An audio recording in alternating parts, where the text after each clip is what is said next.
evolusi. Teori evolusi adalah sebuah teori dalam biologi dan juga sering digunakan dalam ilmu sejarah yang menjelaskan proses perkembangan keanekaragaman hayati atau makhluk hidup di bumi. Teori ini dikemukakan oleh tokoh biologi dan naturalis Inggris terkenal bernama Charles Darwin 12 Februari 1809 sampai 11 April 1882 beserta rekan sejawatnya bernama Alfred Russel Wallace 8 Januari 1823 sampai 7 November 1913. Mereka mengemukakan teori ini dalam sebuah buku yang berjudul On the Origin of the Species 24 November 1859. Setelah melakukan studi kasus di berbagai tempat seperti Kepulauan Galapagos di Ekuador dan Kepulauan Nusantara Indonesia. Teori evolusi memiliki istilah lengkap yaitu The Theory of Evolution by Natural Selection, yaitu teori evolusi melalui seleksi alam. Hal ini penting untuk dicatat karena istilah tersebut merupakan satu kesatuan utuh yang menjelaskan secara sederhana mengenai pengertian dari teori evolusi. Secara singkat, teori evolusi ingin menjelaskan bahwa keanekaragaman hayati di bumi ini terjadi melalui proses panjang, perlahan, serta secara acak. Mencakup dua hal, yakni yang pertama ada evolusi organik. Evolusi organik adalah evolusi biologi yang dimulai dari titik kulminasi evolusi kimia yang merupakan asal mula terjadinya kehidupan dan proses kehidupan yang sedang berlangsung. Yang kedua yaitu evolusi molekuler atau evolusi anorganik. Evolusi anorganik adalah asal-usul makhluk hidup di bumi berdasarkan fakta dan penalaran teoritis, atau dapat diartikan juga sebagai asal mula terjadinya kehidupan pada tingkat molekuler.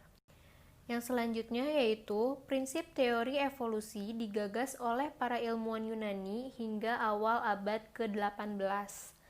Ada dua tokoh yang berperan penting dalam pembentukan teori evolusi modern, yakni Alfred Russel Wallace yang lahir pada tahun 1823 dan meninggal pada tahun 1913, dan Charles Robert Darwin yang lahir pada tahun 1809 dan meninggal pada tahun 1882.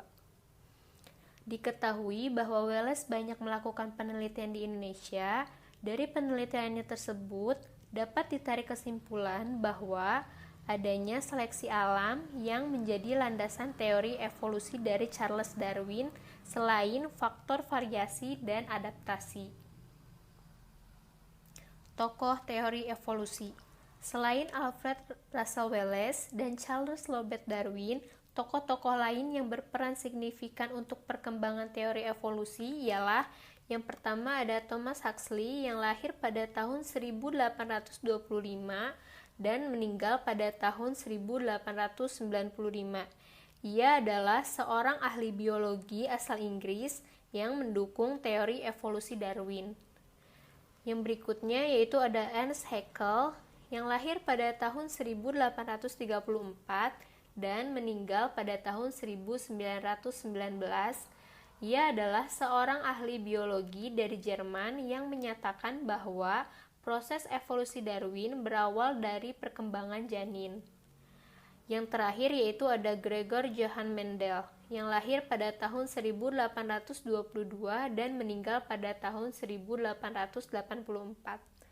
Ia bertugas sebagai peletak dasar ilmu genetika modern. Daftar teori evolusi yang dikemukakan oleh para ahli sebelum dan sesudah Darwin menemukan teori evolusi modern.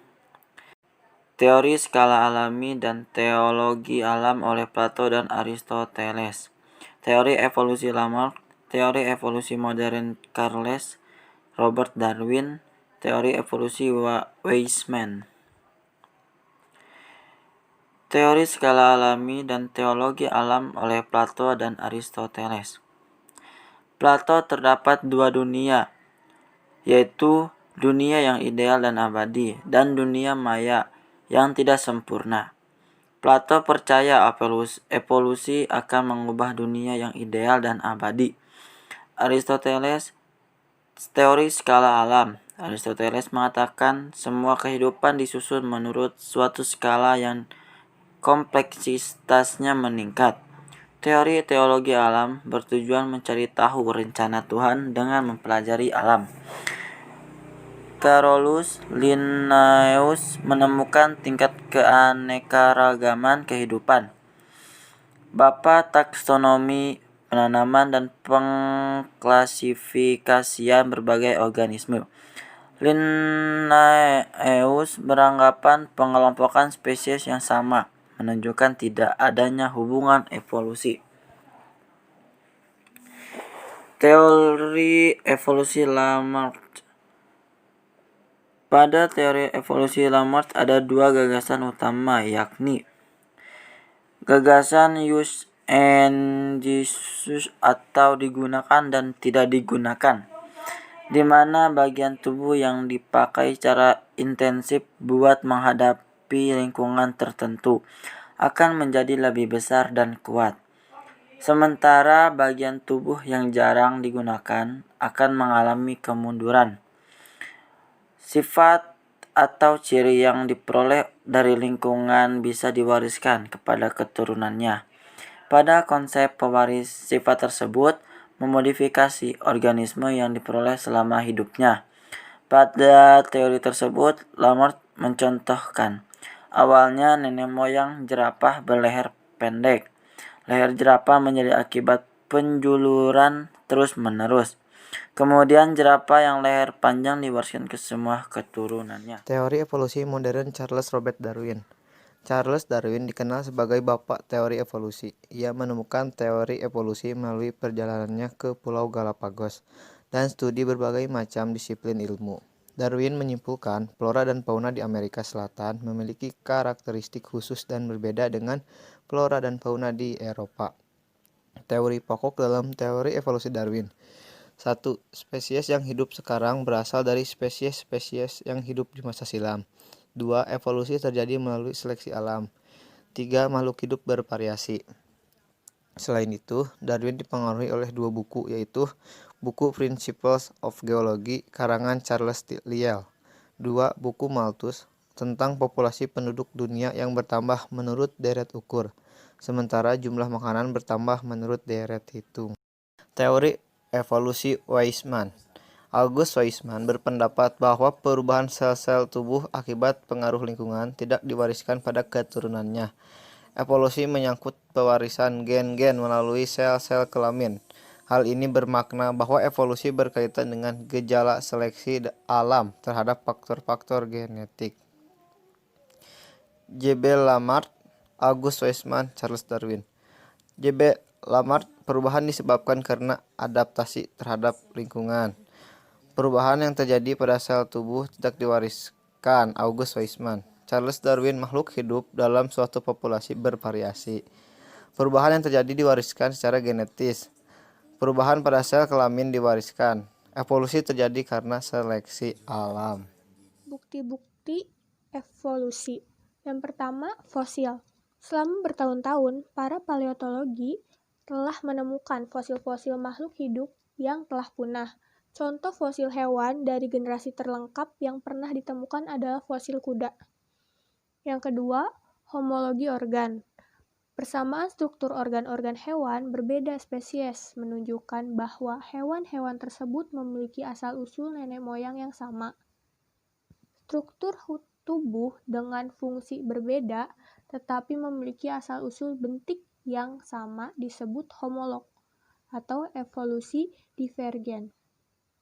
Sebaliknya, struktur tubuh dengan fungsi yang sama tetapi memiliki asal-usul bentuk yang berbeda disebut analog atau evolusi konvergen. Yang ketiga, embriologi. Pertunjukan evolusi juga dapat terlihat dari perkembangan beberapa organisme pada masa embrio. Organisme yang kekerabatannya dekat biasanya sulit dibedakan pada tahap embrionya. Yang keempat, biokimia, fisiologi, dan genetika. Pertama, kode genetika yang sama menunjukkan bahwa semua makhluk hidup berasal dari organisme yang memiliki kode genetika yang sama. Yang kedua, proses fisiologi yang terjadi di dalam sel semua organisme memiliki kesamaan, seperti respirasi, sel sintesis, protein, dan sintesis DNA. Yang ketiga, organisme yang memiliki kekerabatan yang dekat biasanya memiliki banyak kesamaan dalam susunan asam aminonya. Yang kelima, seleksi alam yang teramati, yaitu pada awal 1850 di Inggris lebih banyak ngengat biston Beltularia bersayap putih setelah revolusi industri, yaitu di tahun 1900-an lebih banyak ngengat bersayap hitam. Yang keenam, variasi dan biogeografi. Individu-individu sejenis yang berada di tempat yang berbeda dengan daerah asalnya, dalam perkembangannya akan memiliki perbedaan atau variasi. Variasi tersebut dipengaruhi oleh kondisi lingkungan. Perbedaan tersebut akan bersifat menetap, dan dalam jangka waktu yang lama akan semakin berbeda dengan nenek moyang asalnya. Yang ketujuh, organ vestigial atau organ sisa. Yaitu organ kecil atau organ tidak lengkap yang tidak memiliki fungsi tertentu. Beberapa organ vestigial pada manusia adalah 1. Selaput mata pada mata sebelah dalam. Yang kedua, tulang ekor. Yang ketiga, gigi taring. Yang keempat, umbai cacing atau appendix. Yang kelima, otot penggerak telinga. Yang keenam, rambut pada dada. Mekanisme evolusi. Yang pertama yaitu mutasi. Mutasi merupakan perubahan susunan DNA sel genom yang diakibatkan oleh mutagen dan dapat menyebabkan perubahan sifat yang menurun pada generasi penerusnya. Yang kedua yaitu seleksi alam. Seleksi alam merupakan proses di mana mutasi genetik yang meningkatkan keberlangsungan dan reproduksi suatu organisme menjadi lebih umum dan tetap dari generasi ke generasi pada suatu populasi. Kondisi tersebut menyebabkan kompetensi antar organisme untuk bereproduksi dan bertahan hidup. Selanjutnya yang ketiga, yaitu migrasi. Migrasi adalah perpindahan spesies dari suatu tempat ke tempat lainnya. Migrasi akan membuat spesies beradaptasi dengan lingkungan yang baru. Hal ini menyebabkan kemunculan generasi-generasi spesies yang berbeda dengan nenek moyang asal-usul spesies tersebut. Yang keempat yaitu rekombinasi gen. Rekombinasi gen terjadi karena adanya perkawinan silang. Perkawinan silang memunculkan variasi spesies baru. Yang terakhir yaitu yang kelima yaitu genetic drift. Genetic drift merupakan perubahan frekuensi alel suatu kumpulan gen yang terjadi secara acak dari populasi yang terisolasi.